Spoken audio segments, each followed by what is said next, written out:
Mike's Daily Podcast. Episode 1336. Hello, I'm Mike Matthews, broadcasting from Café Anyway, located somewhere in Podcastro Valleymont, the last place on earth. I'm doing this so seriously, like as if anyone is actually listening. Ha! That's gotta be kind of insane. And today we hear from Madame Rootabega, Valentino, Bison Bentley.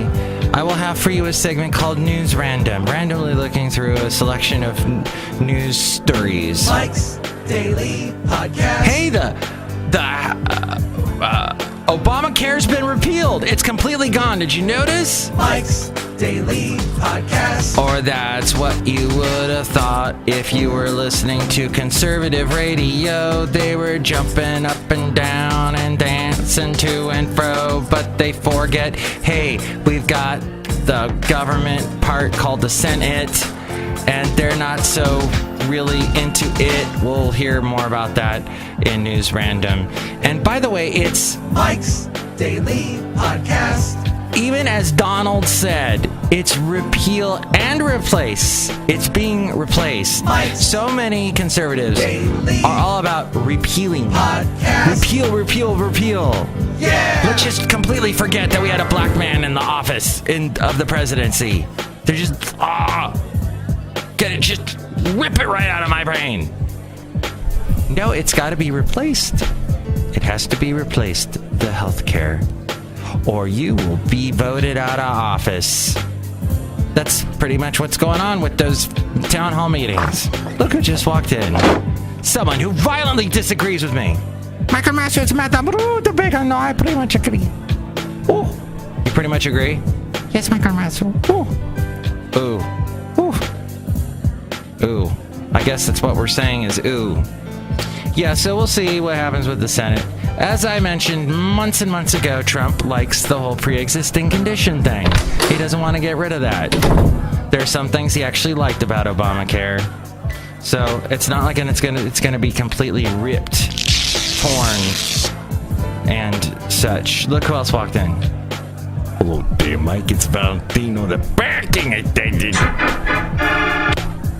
And this is Bison Bentley. Do you know that? Mike, I wish that Trump was able to rip everything out that Obama did. Yeah, we don't like Obama. Do you know that? Well, he's out of office, if you didn't know that. He's gone, and that's done. And it's so funny because there was a big controversy. The big Obama controversy was that he made $400,000. And here's today's podcast picture. At a speaking engagement. Yet, a lot of conservatives that I listened to also followed that up quickly with, not that there's anything wrong with that, sort of like the Seinfeld gay thing. Yeah, my friend's gay. Not that there's anything wrong with that. No, they can't dispute the fact that making money is a good thing. That's what America's all about. But still, Obama made $400,000, but there's nothing wrong with that. So funny. The picture is of Emeryville. It could be Hawaii, but it's not. And it's a the tiki place. Not the tiki room. Oh, I can't think of it at the moment. Anyway, I don't want to give them a free plug. Café Anyway, because they probably don't listen to the show. Oh, maybe they do. Why am I being so down? Anyway. I know. Anyway, Café Anyway. You're listening. Anyway. You've got to be kidding me. I've got to be more positive. So, the Handmaid's Tale that's on Hulu, that features a lot of people that were on Mad Men. I actually heard someone say this, and I thought I would never, ever hear these words spoken. I've got to get Hulu because, well, who cares what comes after that? Like anyone even ever liked Hulu or cared about Hulu, but because they have the Handmaid's Tale, they're all excited. It features a lot of people from Mad Men, and it is all about a world similar to Trump, like a Trump world, and women are completely relegated to this lower life, and it's scary, dystopic world. And so people are saying this is where if you the natural progression of Trumpism goes this way, and this is what it ends up as. So my friend who doesn't like Trump so much can't wait to watch it, and she was asking me if I had Hulu. But I don't. I had Hulu for a little bit. I had like a free 30-day subscription, which, you know, they get your credit card number and all that, but then you cancel at the last second so you don't get charged. And I did not like it because I still had to sit through commercials. And its interface with my Vizio TV was horrible. It stopped all the time. It was not good. And the other thing I wanted to point out was that I saw Guardians of the Galaxy last weekend. I kept forgetting to mention it. I mentioned it on my Country Crossroads radio show, but I didn't mention it on this show. By the way, I'll be on Country Crossroads Radio tomorrow afternoon and on Sunday afternoon if you'd like to hear me on the radio station live talking, playing great music that I played a lot of when I was on country radio from the 90s into the early O's.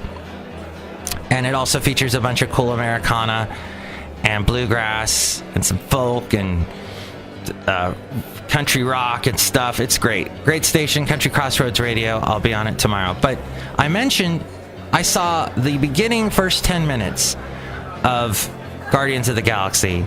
Somebody I work with, he said, I got an advanced copy. Like it was going to be some really good copy of it. And then I watch it, and there's like a guy, it was taped in a movie theater. Somebody else got to sit in a movie theater and watch it before everyone else. But they were illegally filming it on their phone or something, and there was someone's head in the way, and it was ridiculously dumb that this friend of mine was even bragging about it. But you know what? That's what people do. They think they're all special that they got to see an advanced copy of a movie. Who cares? I wait maybe a week or a month, and I have seen it too. Or I don't, and I wait. Well, most movies, I wait 2 or 3 years till it's on Netflix before I even see it. So time is irrelevant in this equation, isn't it? But it is relevant to the people that it makes them feel special that they saw something beforehand. No, you wasted time is what you did. I just think it's hilarious. Somebody told me, we were talking about May the 4th be with you yesterday, May the 4th and Star Wars Day and all that. And that I posted on Facebook that 40 years ago, well, I don't think Star Wars came out yesterday, 40 years ago. It came out more in the summertime, but I saw it with my grandmother at the Grauman's Chinese Theater in Hollywood, which is the theater where they dropped R2-D2 down into the wet cement and left his prints, and C-3PO put his handprints in there too. And you can still see that imprint 40 years on at Grauman's Chinese Theater. And many other celebrities put their handprints in the cement. And I saw it with my grandmother, and I was blown away at the beginning. First the sweeping intro music John Williams wrote and composed. And then you have the spaceships shooting each other and flying right over your head. I thought that was the coolest thing. And I was in for the duration of the movie. But then later on, I went and saw the Liam Neeson one, and then after that, I was done. No, I'm pretty much worn out with the Star Wars. But this guy I know said, yeah, I saw it in 1977 when it came out, and then I got a copy of it before everyone else on VHS. And I thought back in my head, wait, did we even have VHS yet? Were VHS machines on the market in 1977? I mean, you had to be freaking rich, and you had a really, really big one. I don't remember anybody having it, unless you were like the king of the whole planet. So the king of the whole planet just called me, and he said, Mike, it's true. Nobody had any of those, not even me. So thanks for the call. Oh, he's calling back. What? Oh, okay. He said stop referencing me on the show that everyone listens to. Okay. Hey, so I don't know what he was talking about, but once again, trying to one-up everybody with the whole I've seen this before everyone, or I had a copy of it before anyone, or who cares?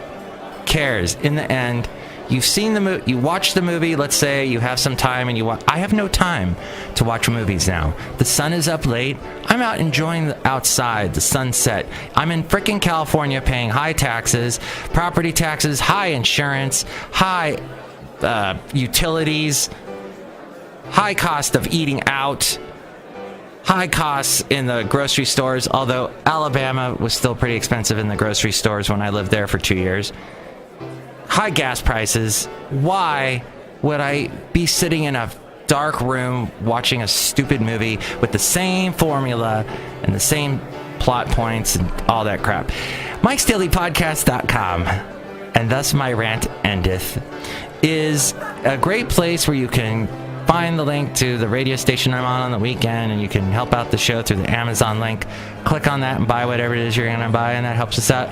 You'll see past podcast pictures. You'll see the PayPal and past interviews I've done. It's all there at Mike'sDailyPodcast.com. By the way, one of the interviews I did was with a band called Dead Cat Hat. I always want to say Dead Hat Cat. Either way, it makes no sense. Anyway, Café Anyway, the wonderful Pato Milo is having a birthday today, so happy birthday out to him. And he's having some big party tonight, which I won't be able to go to. But sorry, Pato. But yeah, Pato Milo having a birthday today of the band Dead Cat Hat. Now, and you can hear that interview in the interviews A through F section of Mike'sDailyPodcast.com. And now the segment called News Random. That was hot. Okay, we have with us today. We gotta zip through the news random today. I've got so much to do before 7 o'clock. So the Senate Republicans plan to dramatically overhaul the House Obamacare repeal bill that passed Thursday in the House and are warning the process could take weeks. So all that excitement conservatives had yesterday, that endeth. And this goes on to say, oh, dang it. Where did I put that wonderful thing? Oh, yeah. There we go. The House bill, the American Health Care Act, which is, the name has stuck on, that Trump gave it, or someone gave it in the current administration, has raised an array of concerns among Senate Republicans, chiefly among lawmakers from swing states who are opposed to the cap on Obamacare's Medicaid expansion that would take effect in 2020. GOP senators are also troubled by analysis that the legislation would significantly cut federal subsidies for people between the ages of 50 and 65, especially in the rural areas such as in Maine, Montana, Nebraska, and North Carolina. Senate Republican Whip John Cornyn of Texas announced yesterday that there would no arbitrary deadlines for the healthcare legislation. Wow. Good job, The Hill. Great job proofreading your article. It's an open-ended process. We're going through the issues methodically, he said. The House passing the bill gives us a little bit more of a sense of urgency, but it's going to take a while.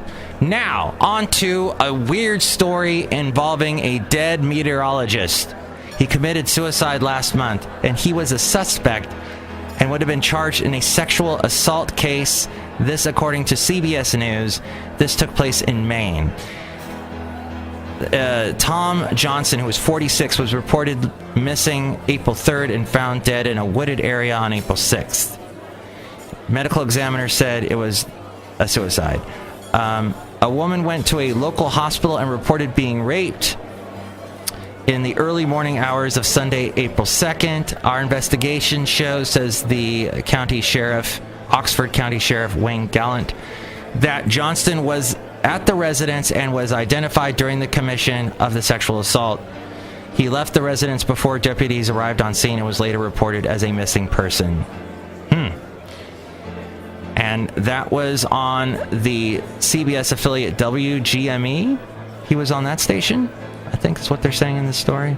Then a family was kicked off of a Delta flight, which now Delta is into the fray of the whole crazy airlines mess. And I'm so glad that this is all coming to light with the United thing, because we had no idea, did we? Did we really know how much we were supposed to be compensated if we got bumped? No, nobody really knew. And now United's come out, $10,000.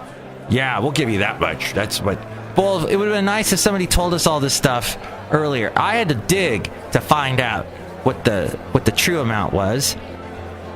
On some .gov website, a California family says they were kicked off of a flight, though, and threatened with jail for the adults and foster care for the children. Wow. For refusing to give up a seat for their 2-year-old son, despite having paid for it. In the latest controversy, Brian and Brittany Shear of Huntington Beach, California, where lots of rich blonde people live. Blondes.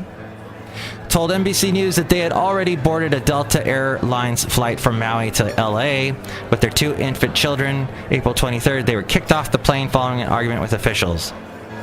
They were then forced to find their own hotel, transportation, and purchase new tickets for a flight the next day, all after midnight. The family had initially purchased a ticket for their teenage son on the red-eye flight, but decided to send him home early so that their 2-year-old could have a seat on the plane. The couple was also traveling with a 1-year-old. He said they let the ticket agent know about their situation at the gate and that the agent accommodated the family to sit together. Oh my gosh. The wife looks like a model. Dang. Brian Shear said they boarded the plane without issue, but with other passengers on the standby list for the flight. He was then told by Delta agents that the 2-year-old had to give up his seat, and then they were threatened with jail. Wow. Google says, meanwhile, at least hundreds of thousands of people got emails purporting to be a Google Doc shared from a contact, but it turned out to be a scam. If someone clicked on the fake Google Doc, the bug would email itself to the entire contact book. Yikes. And then it went viral.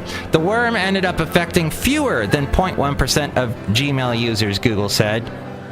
Gmail has set at least 1 billion monthly active users. And you can email me, mikesdailypodcast@gmail.com, by the way. The worm could have affected as many as 1 million users. And finally, Game of Thrones is having a spin-off. I have never watched Game of Thrones. Underboob, a celebrity trend. What? No, I will not click on that bait. HBO has closed deals with 4 different writers to explore multiple possible spin-offs of Game of Thrones, but I so want to. A premium cable channel says, by the name of HBO, you may have heard it, says that there's no timeline for development of the projects. We'll take as much or as little time as the writers need, and as with all our development, we will evaluate what we have when the scripts are in. Oh, that's enlightening. Thank you for saying that, spokesperson. Jeez. As we go outside of Café Anyway, we're bringing you Mike's Daily Podcast somewhere in Podcastro Valley.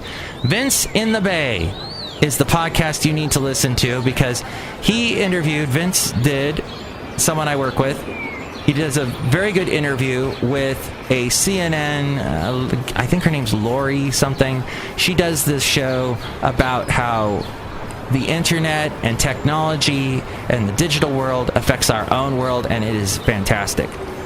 The interview is. I don't know how the show is, her show, but Vince does a great job interviewing her, so check out that interview on Google Play or iTunes. And I am wrapping up the show. Check out my Country Crossroads radio show tomorrow. I'll be back again very soon with a new Mike's Daily Podcast, hopefully, God willing, with, let's see, we'll talk to Chely Shoehart, Floyd the Floorman, and John Deere the engineer. Enjoy your weekend. Thank you for listening to FF episode 1336, 1336. By the way, Guardians of the Galaxy, the new one, they make Kurt Russell at the beginning look so young. I don't know how they total CGI'd him to make him look like he was back in the 70s, the way he looked. It's crazy as he's driving his Camaro around, and okay, that's the part that I saw. Mike's Daily Podcast is written and produced and performed by Mike Matthews. His podcast is super easy to find. Download or listen to his show and read his blog at mikesdailypodcast.com. Email Mike now at mikesdailypodcast@gmail.com. See you tomorrow. Bye!